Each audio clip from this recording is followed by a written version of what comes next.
Hello, Nicholas Villars from Super Divorce here, one half of the synth pop duo that you can hear on Spotify. Head on over to Spotify and check out Super Divorce. Our newest album is called Action Figures, 10 songs of synth pop radiance for you to listen to. And if you like it, why don't you go on over to superdivorceme.com and pick up a copy on CD, cassette tape, or vinyl record. Grab yourself a Super Divorce Rules t-shirt while you're there, eh? Follow Super Divorce on Twitter at Super Divorce, on Instagram at Super Divorce Band, or Facebook.com/Super Divorce. And of course, while you're here, subscribe, like this video, please like this video, please like it. Comment on it. Hello, Obi-Wan. How are you, sir? Like this video while you're here. Share it. Get your pals to join in on the fun. We go live every single day. And we do stuff like this right here. Sequential Star Wars. It is a video that I'm currently working on. Trying to get it finished. As you can see here, it takes a while. It's taking a while. I am working on it though. Just letting you know what's up here, letting you know what's going on. I wanted to have more done today, but it's it's just there have been hiccups. I'll say that. I should have planned for that. After I got my computer up and running again last evening, I should have foreseen that when I came in here today to get to work that there'd be the process of having to re-download things, because I did a reset of Windows yesterday, so all my programs were wiped off. Then I had to reinstall certain things that I was trying to use today. Reinstallations required me tracking down passwords that I had saved in a file that was on my external hard drive. The external hard drive information had to be recovered several days ago. After this is boring. I don't need to go into the whole details. Anyway, it was a process. I had to track down the passwords. It's just taken a lot longer than I wanted it to get rolling. And then by the time I got kind of moving today, Bender came over. We recorded a new episode of Super Divorce Gets Beer. Picked up some brewskis, brought them on home. We practiced for our concert tomorrow night at Blind Bob's in Dayton, over in the Oregon district. And then we came upstairs and we recorded a podcast. And in there as well, there was fatherly duties, there was husbandly duties, there was having to eat, there was a lot of stuff going on today. It was a busy day. But here we are. I was still able to get things going enough to where I am waiting on this. I'll probably wait for this to finish and then go ahead and get the upload started tonight, so that tomorrow we will have a new episode of Sequential Star Wars ready to go up on YouTube. This would be episode 7 that is rendering right now. And we will have, I hope to get both episodes of the Supercast up tomorrow, as well as both episodes of the Super Divorce Gets Beer that goes along with each one. So there's a lot to go up here. And that's not even everything. So that's what I'm up to, my friends. Oh boy. But at least work is getting done. At least we're able to do some things here. At least we're in a good position for that. That is to be celebrated. What else can I tell you about? I was over on while I was waiting around here, I was over on Ethan Van Sciver's live stream just a bit ago, and they were talking about a comic book called Stardust that I went and backed earlier. I backed it at the $50 level, actually. So that might be worth checking out. Yeah. Let me see if I can probably pull that up here. Let's see.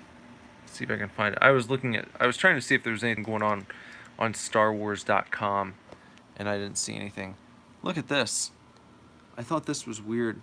Look, you know, when you first glance at it, doesn't that look like a butt with it's like a butt with... Yeah, if anyone else is watching, please chat and comment. Obi-Wan does not like being the only Wan. It gets lonely. I understand. You know, but this looks like a butt, doesn't it?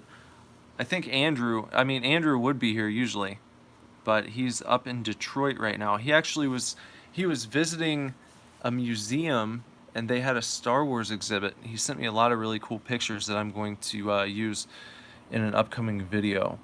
I just didn't have time to get that prepared this evening, so that's something else that's coming up soon. Try and go to Indiegogo real quick. Indiegogo. There we go. So I can show you this comic book that I backed earlier tonight. I don't know if it might be your thing. Maybe not. We'll find out. Oh boy.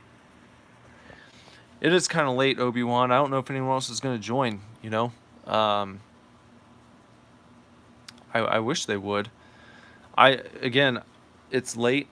I should be in bed right now, but because of certain events, I have decided to stay up. I don't want to say that I couldn't have gone to bed earlier.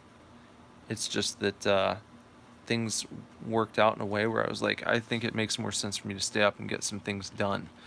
So I don't like making excuses where I'm like, oh well, I couldn't go to bed on time. Tonight I could have gone to bed not exactly on time, but it could have been much earlier. But I decided I would stay up and do some things. So, what was this called? Stardust. That's what it was. Stardust comic. Let's see if it comes up here. Yeah, there it is. Stardust issue 1. So I backed this earlier tonight. Stardust is a one-shot horror sci-fi comic book from Nasser Rabadi and Sean Langley. I can play the video real quick. Let me see what it's all about. Does this look like your cup of tea? Does this look interesting? They were talking about how it had like elements of craft. You know, it was like inspired by Lovecraft stories, mixed with some sci-fi, and that seemed really cool. Here's some. They got pages 1 through 5 here. Take a look at these. I think it's pretty cool looking. Yeah, I guess this is page 2. Page 3, we've got, is this a spaceship it looks like? Oh, we got 2 people in here now. Obi-Wan, you're not all alone anymore. Whoever you are, guest number 2, please join the chat. Please say hello. We're just going through this comic book that I backed earlier tonight on Indiegogo. Heard about it on the Ethan Van Sciver live, and they're gone. Oh, that's too bad. Heard about this on the Ethan Van Sciver live stream. It's called Stardust. These look like Lovecraft creatures. That, you know, it's very Cthulhu-ish. That guy is. What's going on there? Did he get shot by someone? Maybe a space marine. Maybe that's someone from Trump's Space Force coming in. Looks like he's trying to find shelter. Edwin Boyette he had to do a little pitch on this, and he was like, the story is going to tug at your heartstrings.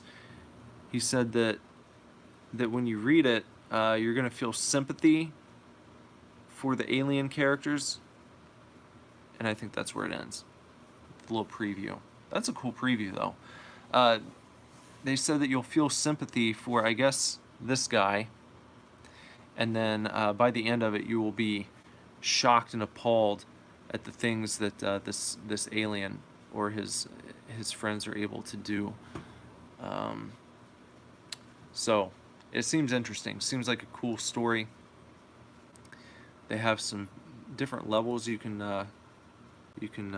go ahead and pledge at. Only $5 gets you a physical copy of Stardust #1. And how many pages is this? Does it say? It is a one-shot issue, and if it does well, there's the potential for Nasser and Sean to launch more horror comics. Obi-Wan doesn't think it looks amazing, but he backed Cyberfrog and Red Rooster. He's gonna spare his money for games. That's okay. I enjoy the mix of sci-fi and horror. So, you know, it's not the type of artwork that is going to just floor people. But I think it's a cool style. I used to read a black and mostly, well, yeah. When it first released, it was all black and white. They've done a color version, I believe, in the interim since it first released. But Johnny the Homicidal Maniac, I don't know if you've ever heard of or read any of that. It is by Yonan Vasquez, the creator of Invader Zim. Johnny was a very, very violent but funny comic book that I found in Hot Topic, I believe, when I was in, maybe 9th grade or so. Back when Hot Topic was really more geared towards goth kids in the goth community. Over time, it took on, it really embraced the kind of emo culture and like the Warped Tour bands and all that kind of stuff. Back then, Hot Topic, up until I was maybe like a senior in high school, was really just like goth kids. And you would go there for, I don't know, goth clothing and yeah, they had some comic books. That's where I found Johnny the Homicidal Maniac, and I would recommend that. I would recommend anyone to check that out, as long as you're not easily offended, because it's very, very off color, highly offensive to some. But if you have a sort of twisted sense of humor, and you can stomach that kind of thing, it's a fun book, and you can see where Invader Zim came from when you're reading it. There was an additional series put out by the same guy called Squee.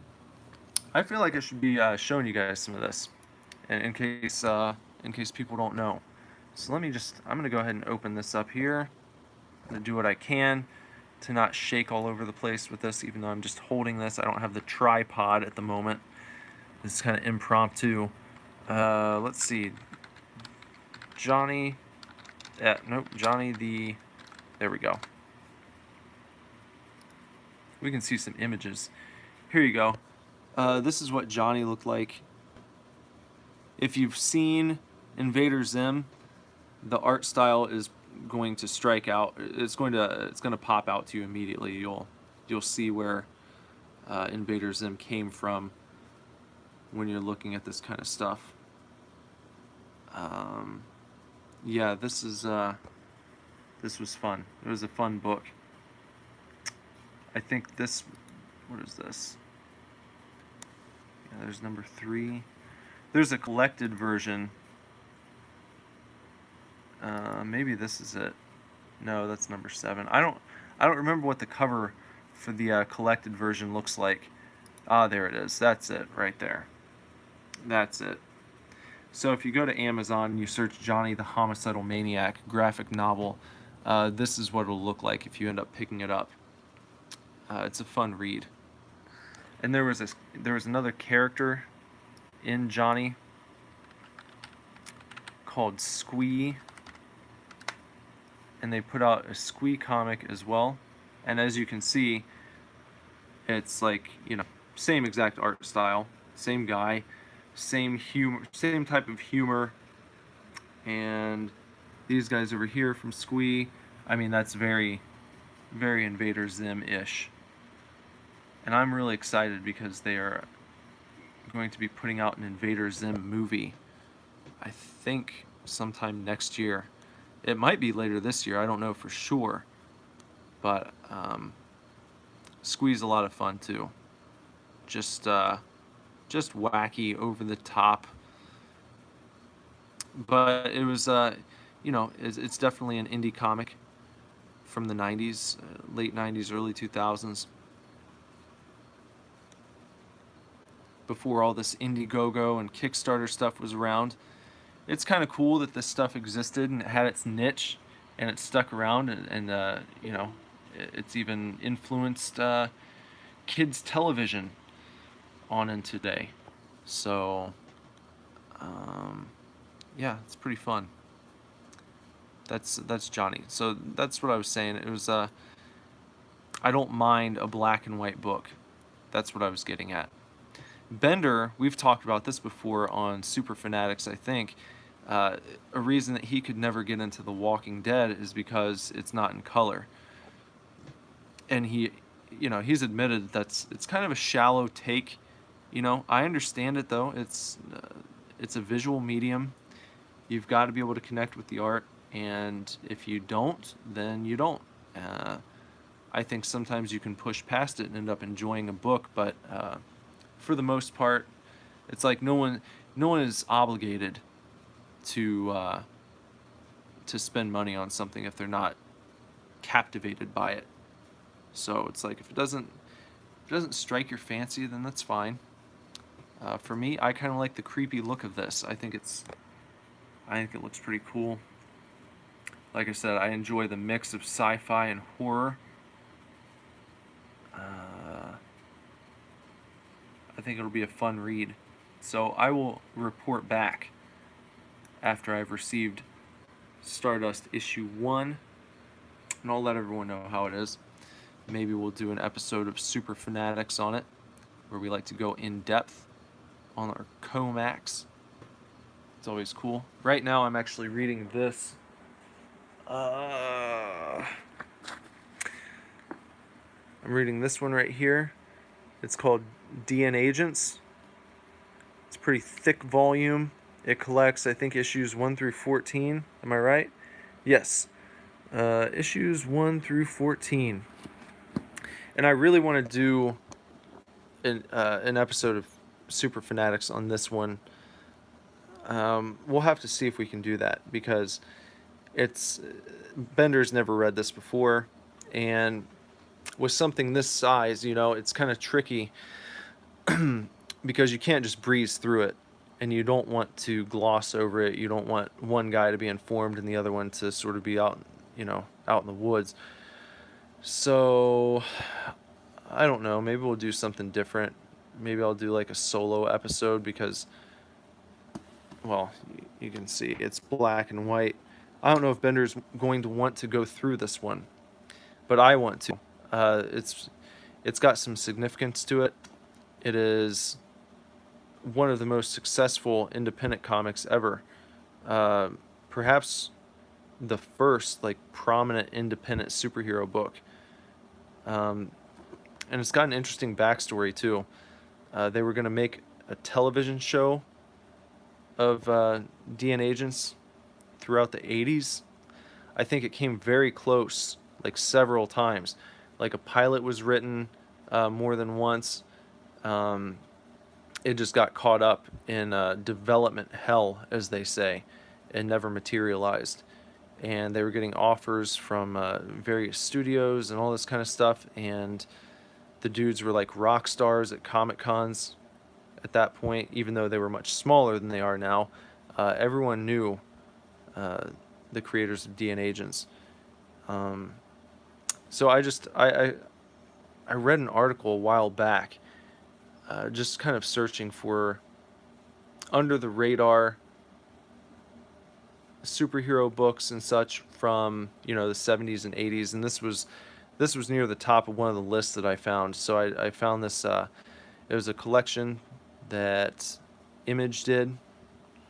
When did they do this? Yeah, there's Image. And I think this was put out in like the mid 2000s.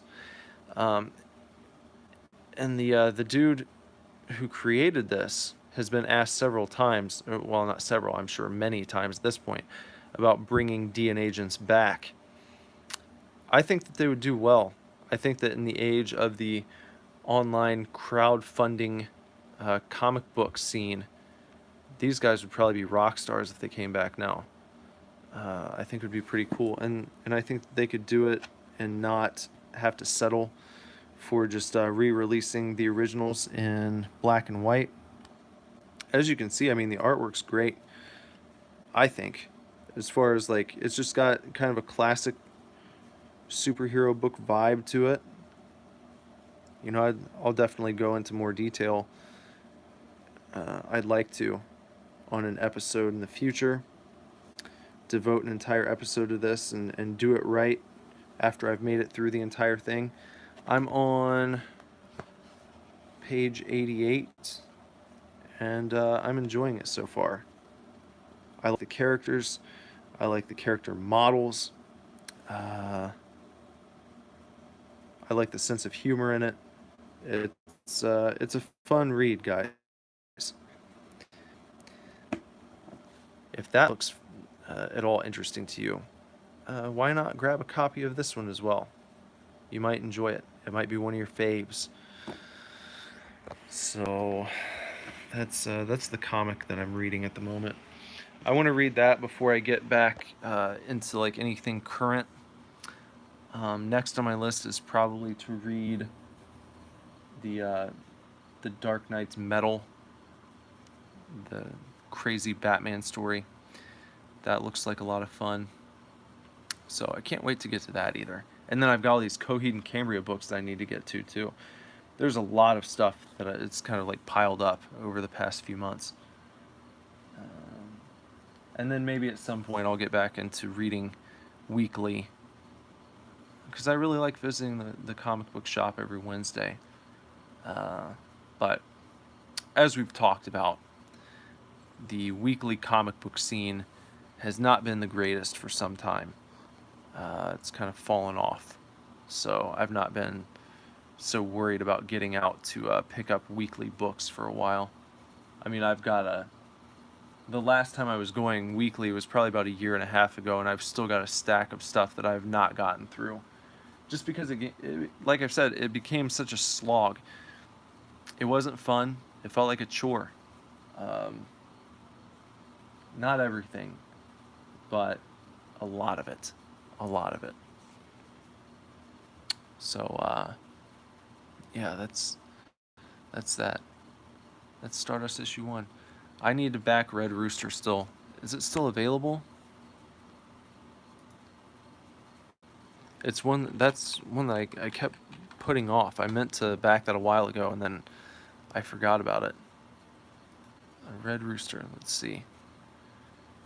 They've raised $145,667. 14 days left. Yeah, I got time. This looks fun too. I don't know what level I'm gonna back at yet, but I will back it. I backed Cyberfrog at, I think I did the $100 level on that one. I backed it twice. I might have done 50 and then 100. Do we have the fast food joint Red Rooster? No, we don't. I'm guessing it's a chicken place. We've got KFC, we've got Popeyes, we've got Cane's, Lee's Famous Recipe. What else do we have for chicken?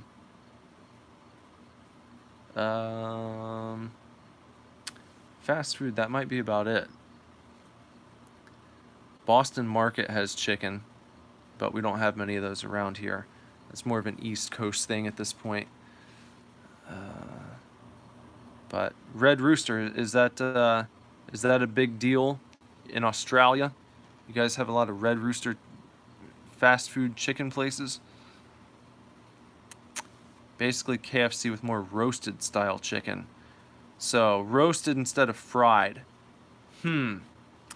Yeah, I don't know how that would go over here. It's like, I think that people in the U.S. seem to really enjoy their fried foods. So, I don't know. I think if they added roasted chicken to the menu, it would be like a good novelty. But I don't know how well a roasted chicken fast food place would do if that was like their specialty. Maybe it would do well. If it, I guess if it was good enough, why not? I mean, I like roasted chicken. I'm just speaking generally on behalf of the populace. It seems like that might be a tough sell with all this fried chicken everywhere. Uh, to say we've got roasted chicken, but we don't have fried. You're not going to get anything crispy here. That might be difficult to keep that one going. But I could be wrong. Someday when I come to Australia, I will try Red Rooster. I will try Red Rooster chicken, and I'll live stream it. But I think this looks like a fun comic book. Looks pretty good. Red Rooster. Yeah. Oh, I was gonna say I backed Cyberfrog 2 times. Can we still check out Cyberfrog's page? See if we can still check it out here. Cyberfrog. There it is. I remember I was actually listening to Ethan Van Sciver's stream like the day he launched this, and what was their initial goal? I feel like the initial goal was like, it was really, really modest. I think it was between 5 and 8,000 or something like that, and he hit it. Well, he surpassed it in like 15 minutes or something, and he was just like cracking up because he couldn't believe it. He didn't know what to expect exactly, and here it is. Over $500,000 raised. 6,643% funded. I think this is going to be a very cool book. I look forward to it. But I backed it twice because I'm going to have one copy sent out for grading. I'm going to get one copy graded. I only have one other book graded, and I will show that here. Let's see. Let me grab it. Yes, here it is. This is my only graded comic. It's the only one that I've ever felt the need to have graded. This is Ultimate Spider-Man #1. It is the white variant. There you go. It's a 9.6 out of 10. It's the CBCS certified. So I had to send this out. I took this. What did I do? I think how did I do this? I feel like I went to a convention in Covington, Kentucky, and the CBCS was there, and they had this booth set up where you could actually ship out your comics from to have them graded. And so you had to send it off, and then it came back, however many months later. Here's the back. What was the back of it? Gummy Savers. Do they even make Gummy Savers anymore? I wish they did. Those were good. The future is gummy. Well, I don't know if 2018 is gummy because I don't ever see these anymore. I think they might have them in bags. I feel like I've seen them in bags now. But in this particular packaging, I don't think they make these anymore. So the future might be gummy, but it's not exactly as they foresaw. It didn't go this way. They got rid of these style Gummy Savers. That's too bad. But I got a good grade on my comic. It's sealed up still, so when I get my copy of Cyberfrog, I will have it. I'll ship it out. I guess I'll use CBCS again. I'll ship it out and I will have it graded. And there's no reason why it should not come back with probably a better score than this. I mean, if I take it straight from the box into another box and send it out, I'm guessing 9.8. I'm hoping for 9.8 at least. If I could get a perfect 10, that would just be fantastic. So we'll see. It'd be good, but I don't know. A 10 would be fantastic. I mean, not like I'm gonna sell it. I'll just display it. Maybe when I die, it'll just be something nice I can leave for my kids. They can sell it. Use the money for down payment on a house or a car or something. Or if they like comics, they can just put it in their office. One of them, they can fight to the death over it. Because I have 2 boys now, so only one will be able to get the graded Cyber Frog. Which one? I don't know. So I'm saying I'll put it in my will. A test of strength to see who wins the Cyber Frog graded comic.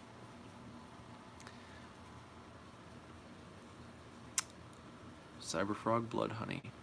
I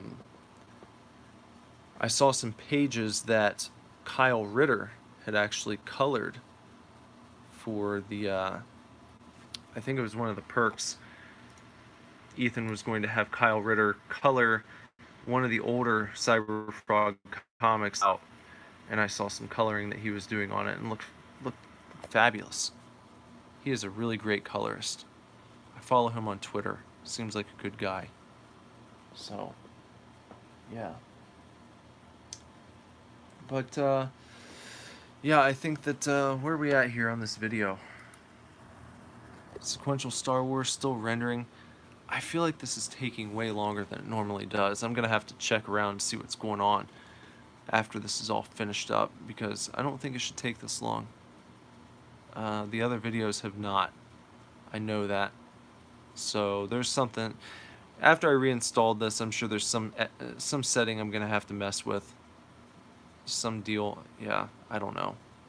But once it finishes up, tomorrow, Sequential Star Wars number 7, which will be covering the Clone Wars TV show, episode 16 of season 2.